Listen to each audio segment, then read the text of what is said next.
खतरनाक सरकार वही है जो 2 रोटी का सपना दिखाकर हाथ में रखी हुई 1 रोटी को भी छीन ले। एक काबिल सरकार वही है जो 2 करोड़ रोजगार का सपना दिखाकर पर ईयर 2 करोड़ के हिसाब से बेरोजगार बना दे। क्या आपको मेरी बात समझ में आ रही है दोस्तों? एक काबिल सरकार वही है जो 1 साल में क्लियर करने वाली भर्ती को 5 वर्षीय योजना बना दे। एक रोजगार बढ़ाने वाली सरकार वही है जो हर साल 20,000 आने वाली एसएससी की भर्ती को 6,500 बना दे।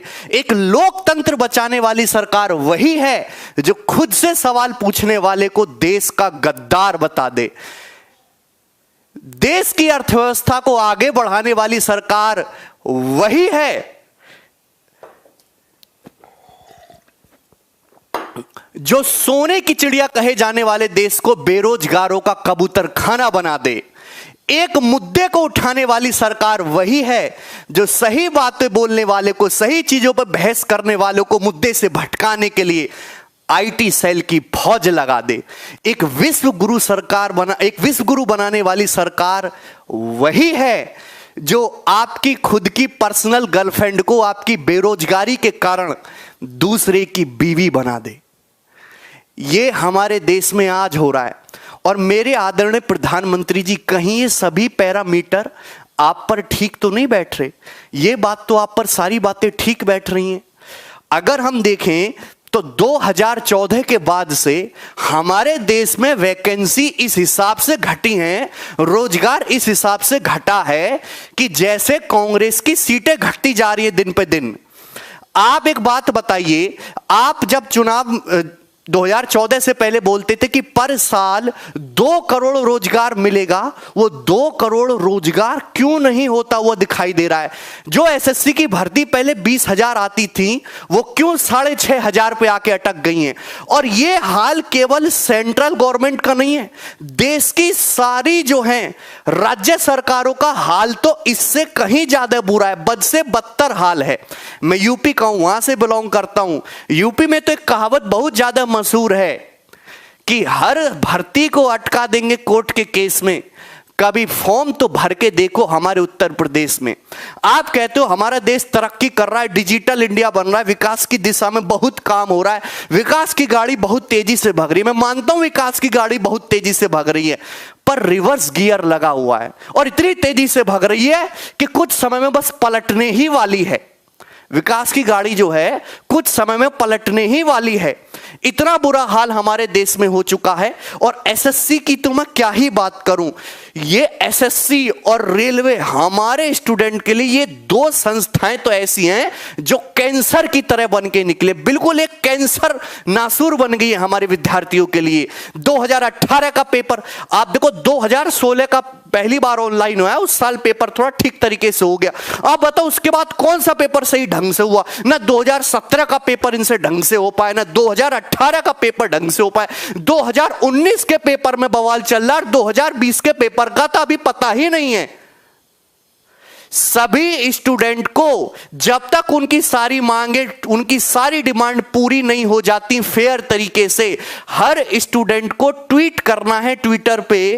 ये मैं आपको बता रहा हूं, अभी हम इंडिया में नंबर 1 पे ट्रेंड कर रहे हैं, हैशटैग सीजल 19 मार्क्स और हैशटैग मोदी जी रोजगार दो। ये ट्रेंड आपको लगातार कंटिन्यूस हर एक स्टूडेंट को करना, और आपको अकेले नहीं करना है। आप अपने पड़ोसी से करवाओ, अपने दोस्त से करवाओ, अपने सामने रिक्शे वाले से करवाओ, अपने घर वालों से करवाओ, अपने रिश्तेदारों से करवाओ, अपने दोस्तों से, जो हमारी फील्ड से नहीं भी है उनसे भी ये ट्रेंड करने के लिए बोलो। हम इनको देखिए, भगत सिंह क्या कह के गए थे? भगत सिंह यही तो कह के गए थे कि बहरों को सुनाने के लिए धमाके की जरूरत पड़ती है। अब हम धमाका तो कर नहीं सकते, हम पढ़ने लिखने वाले आदमी हैं, लोकतंत्र है हमारे देश में, तो हम एक राष्ट्रीय नैतिक तरीके से ही अपनी आवाज उठाएंगे ट्विटर पे। तो सभी स्टूडेंट हैशटैग सीजल 19 मार्क्स में जो घोटाला बाजी चल रही है, भाई 3 महीने पहले पेपर हो गया, आप उसका रिजल्ट क्यों नहीं दे पा रहे? इससे बढ़िया तो ऑफलाइन था, ऑफलाइन में महीने भर में रिजल्ट आता था। 2 दिन के काम को करने में आपको 3-3 महीने क्यों लग रहे हैं? और मोदी जी को रोजगार देना पड़ेगा, रोजगार देने की जिम्मेदारी जो है वो पूरी तरीके से उन्हीं की है। एक्चुअल में जो हमारा देश है ये कहते हैं कि हम लोग विश्व गुरु बना रहे हैं। एक्चुअल में जो हमारा देश है वो विश्व गुरु नहीं बन रहा है, ये नॉन परफॉर्मिंग युवाओं का एक कलेक्शन बन रहा है। बहुत सारे नॉन परफॉर्मिंग युवाओं का एक बढ़िया जीता जागता कलेक्शन बन रहा है, जिनका कोई यूज नहीं हो रहा, जिनका सारा टैलेंट बस एक ही जगह लग रहा, बढ़िया कमेंट्री लिखने में वीडियो के नीचे और मीम बनाने में। उनका पूरा सोशल मीडिया पे ही समय जा रहा है। इनको मोदी जी कहीं सही काम पे लगाओ, ये बहुत अच्छा रिजल्ट आपको निकाल के देंगे, बहुत बढ़िया रिजल्ट आपको निकाल के देंगे।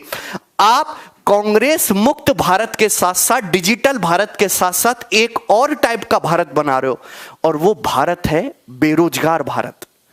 सबसे बड़ा मुद्दा बेरोजगारी का है हमारे देश में। आपने 2014 में ये बोला था, लेकिन मुझे कोई पुरानी क्लिप नहीं मिल रही आपके 2014 के भाषणों के बाद की कि आपने एक भी बार बेरोजगारी का जिक्र तक किया हो, इस पे बात तक की, उसके बारे में कुछ बोला तक हो। आप हमारी बात क्यों नहीं सुनते? आप अपने मन की बात करे जाते हो, बस हमारी बात क्यों नहीं सुनते? बताइए कैसे करेंगे ये लोग? एक लोग कहां पे जाएंगे आप बताइए हमें। हम देखिए, हम बहुत ज्यादा परेशान हो चुके हैं, हर स्टूडेंट बहुत ज्यादा परेशान हो चुका है सिस्टम से। हमको इसमें सुधार चाहिए, एक रिफॉर्म चाहिए। मेरी हाथ जोड़ के विनती है, सिस्टम को बदलने की कृपा करें, इस सिस्टम को बदलने की कृपा करें। मैं अपने देश के प्रधानमंत्री से हाथ जोड़ के गुजारिश करता हूं, हर एक स्टूडेंट से गुजारिश करता हूं कि सब लोग देश हित में एक साथ आए। बहुत सारे जो लोग हैं वो पॉपुलेशन को कहते हैं कि पॉपुलेशन बढ़ रही है, ऐसे हैं मच्छरों की तरह पॉपुलेशन बढ़ रही है तो रोजगार कहां से जनरेट होगा। अरे यार, पॉपुलेशन बढ़ रही है तो मैन पावर भी तो बढ़ रही है, पॉजिटिव मैन पावर भी तो बढ़ रही है, यूथ भी तो बढ़ रहा है। अगर पॉपुलेशन बढ़ रही है तो मेरे हिसाब से या बड़े बड़े इकोनॉमिस्ट के हिसाब से तो रोजगार और ज्यादा उत्पन्न होना चाहिए, और ज्यादा प्रोडक्शन होना चाहिए। अरे हम ये थोड़ा ना कह रहे कि सबको सरकारी नौकरी दे दो, आप फैक्ट्री लगाओ, कंपनी लगाओ। अब आदमी अपने मन से सड़क की मिट्टी थोड़ा छानने लगेगा, ना उसको प्राइवेट में जॉब मिल रही, ना उसको सरकारी नौकरी कहीं मिल रही है, ना कोई फैक्ट्रियों में जगह बची है भाई। तो मेरी हाथ जोड़ के आपसे यही विनती है कि एक बार इन बेरोजगारों की बात सुनो, और सारे स्टूडेंट एक साथ मिलके, अभी से ट्रेंड कर रहा है इंडिया में नंबर 1 पे #CGL 19 मार्क्स तो हमको लेने ही है। Tier 3 के रिजल्ट का वेट नहीं करना है अपन लोगों को। और मोदी जी रोजगार दो आज भी ट्रेंड करना है, और 25 तारीख को एक बार फिर से हम सभी लोग ट्रेंड करेंगे। ठीक है मेरे प्यारे भाई, मैं इतनी बात आप लोगों से कहना चाहता था।